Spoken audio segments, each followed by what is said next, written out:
সম্মানিত ভিউয়ার্স, আমার চ্যানেলে আপনাদের স্বাগত জানাচ্ছি। আপনারা জানেন আমার চ্যানেলে বর্তমানে এমএস ওয়ার্ডের উপর, মাইক্রোসফট অফিসের উপর ভিডিও সিরিজ অর্থাৎ এই অফিসের ফুল কোর্সটি ধারাবাহিকভাবে ভিডিও পাবলিশ করা হচ্ছে। কাজে আপনাদের কাছে আমার একটি বিনীত অনুরোধ থাকবে, ভিডিওর প্রত্যেকটি ভিডিওই শুরু থেকে শেষ পর্যন্ত ধৈর্য সহকারে দেখবেন এবং কোথায় কোনো রকম সমস্যা হলে আপনারা মতামত জানাবেন।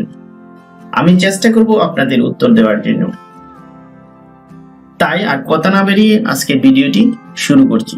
আর ভিডিওটি শুরুর পূর্বে আপনাদের কাছে আমার একটি বিশেষ অনুরোধ, আপনারা যদি আমার চ্যানেলে নতুন হয়ে থাকেন তাহলে অবশ্যই আমার চ্যানেলটি সাবস্ক্রাইব করবেন, ভিডিওটি ভালো লাগলে লাইক দেবেন এবং শেয়ার করবেন।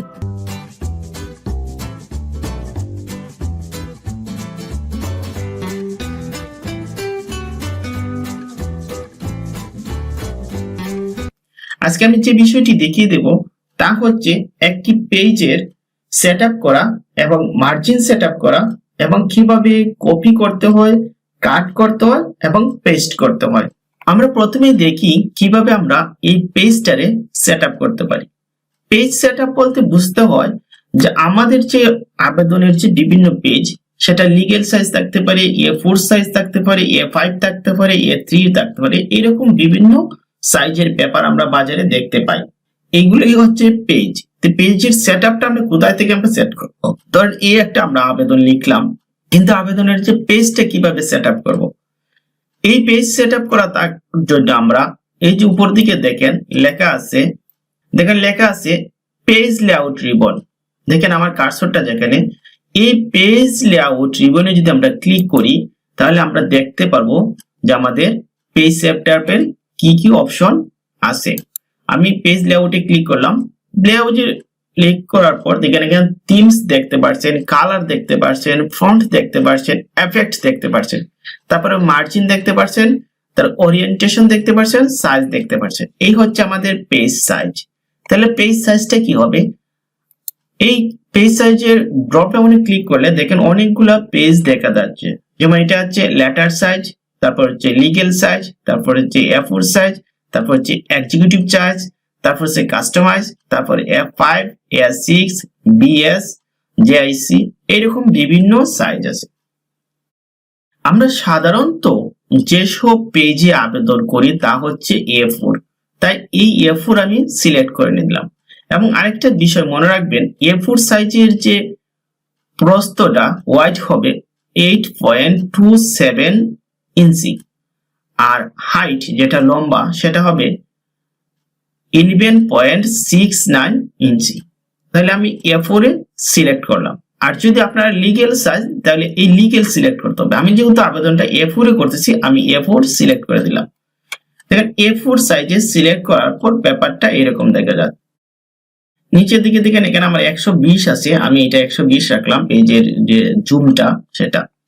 তারপরে এই পেজ সেটআপ করার পর এই পেজটারে আমরা মার্জিন দিতে চাই। আমরা মার্জিনটা কিরকম হবে? মার্জিনটা দেখেন, এই মার্জিনে যদি আমরা ক্লিক করি তাহলে এই মার্জিনে যখন আমরা ক্লিক করব দেখেন উপর দিকে লেখা আছে এই যে লাস্ট কাস্টম সেটিং, অর্থাৎ সর্বশেষ আমি যে সেটিংটা দিছিলাম সেটা হচ্ছে এটা। এখানে হচ্ছে নরমাল হচ্ছে দেখেন টপে উপর দিকে 1 ইঞ্চি, লেফট 1 ইঞ্চি, বটম 1 ইঞ্চি এবং রাইট 1 ইঞ্চি। আর এখানে হচ্ছে ন্যারো, তো টপে 0.5 ইঞ্চি, লেফট 0.5 ইঞ্চি, বটম 0.5 ইঞ্চি, রাইট 0.5 ইঞ্চি, অর্থাৎ এরকম। আর মডারেট টপ 1 ইঞ্চি, লেফট 0.75 ইঞ্চি, বটম 1 ইঞ্চি, রাইট 0.75 ইঞ্চি। এটা হচ্ছে আপনার মতো করে আপনি এটা নেবেন। আমি এইটার যদি এই মার্জিনটা যদি আমি দেই, এই যে নরমাল দিই, তাহলে 1 ইঞ্চি 1 ইঞ্চি 1 ইঞ্চি, দেখেন আমি নরমাল দিলাম, অর্থাৎ প্রত্যেক দিকে 1 ইঞ্চি করে এই পেপারের মার্জিন থাকবে। তারপর আমি যখন এই লেখালেখিটা করলাম, এখন এই পেপারটা কিভাবে থাকবে সেটার বলা হয় ওরিয়েন্টেশন। এই যে দেখেন এর দুইটা চার্জ দিয়েছে। এই পেপারটা দেখেন এটা বলা হয় পোর্ট্রেট, পোর্ট্রেট মানে সোজাসুজি, আর ল্যান্ডস্কেপ অর্থাৎ পাতারে যেটা সেটা হচ্ছে ল্যান্ডস্কেপ। দেখেন যেভাবে আকৃতিটা দেখাচ্ছে ঠিক সেই রকম থাকবে পেপারটা। আমরা দেব পোর্ট্রেট আবেদনের ক্ষেত্রে। আমি এই পোর্ট্রেট সিলেক্ট করে নিলাম। এই হচ্ছে আমার পেজ সেটআপ এবং মার্জিন সেটআপ এবং পেজ ওরিয়েন্টেশন।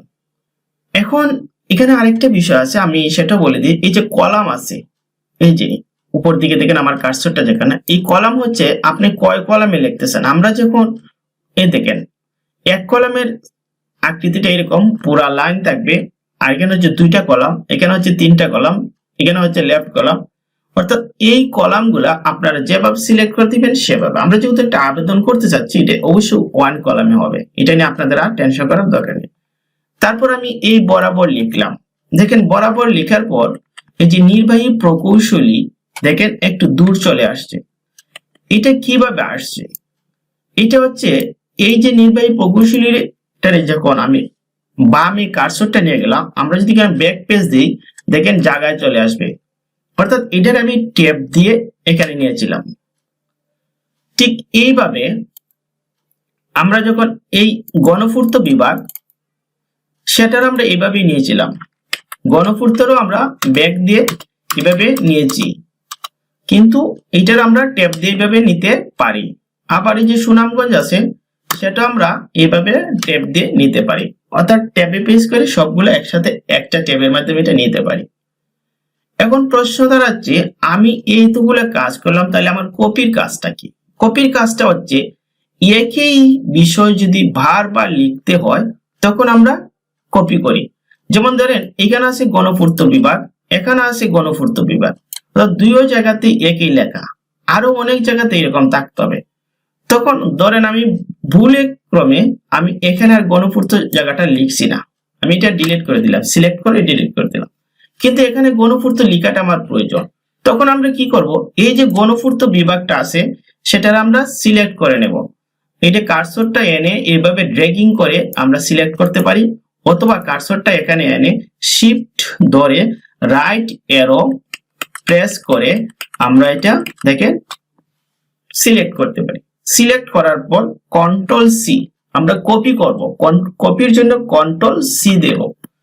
তারপর এখানে এসে কার্সরটা রাখবো, দেখেন ব্লিঙ্কিং করতেছে, তারপরে কন্ট্রোল ভি প্রেস করলে এটা বসে যাবে। এখন বোঝা যাচ্ছে। আর কোনো লেখা যদি একই জায়গা থেকে উঠিয়ে দিতে চান তাহলে আর কন্ট্রোল সি না, এটা হবে কন্ট্রোল এক্স।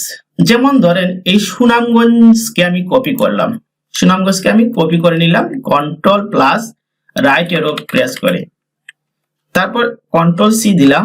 দেওয়ার পর এখানে কার্সরটা রেখে, এই যে এখানে কার্সরটা রেখে আমি এটারে আবার কন্ট্রোল ভি দিলাম, অর্থাৎ পেস্ট।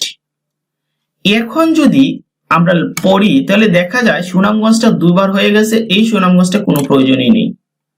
এই প্রয়োজন আছে সুনামগঞ্জটা আমরা এখানে এসে বসিয়ে দিতে চাচ্ছি, আমি এই সুনামগঞ্জটা ডিলিট করে দিলাম। এখন লক্ষ্য করে এখানে একটা সুনামগঞ্জের প্রয়োজন, কিন্তু এখানে সুনামগঞ্জের প্রয়োজন নেই। তখন আমরা কি করব, এই সুনামগঞ্জটা সিলেক্ট করে আমি শিফট আর রাইট অ্যারো ক্লিক করে আমি এটা সিলেক্ট করলাম, তাহলে কন্ট্রোল এক্স আমি কাট করব, কন্ট্রোল এক্স, দেখেন এটা একেবারে উঠে গেছে। তারপর এখানে এসে এই যে নেজারস শাখার ডানে এসে কন্ট্রোল ভি প্রেস করলে সেটা বসে যাবে, অর্থাৎ পেস্ট হয়ে যাবে। এখন লক্ষ্য করেন এই ক্যাশিয়ারটা মধ্যে আসে নাই, এই জন্য আমরা একটা ট্যাব ব্যবহার করলাম এবং নামটা একটু দূরে নিলাম। দেখেন এইভাবে আমরা কাট, কপি, পেস্ট এবং পেজ সেটআপ করতে পারি। তাহলে প্রিয় ভিউয়ার্স, আজ এই পর্যন্তই, দেখা হবে নেক্সট ভিডিওতে। সেই পর্যন্ত অপেক্ষা করুন। সবাইকে ধন্যবাদ।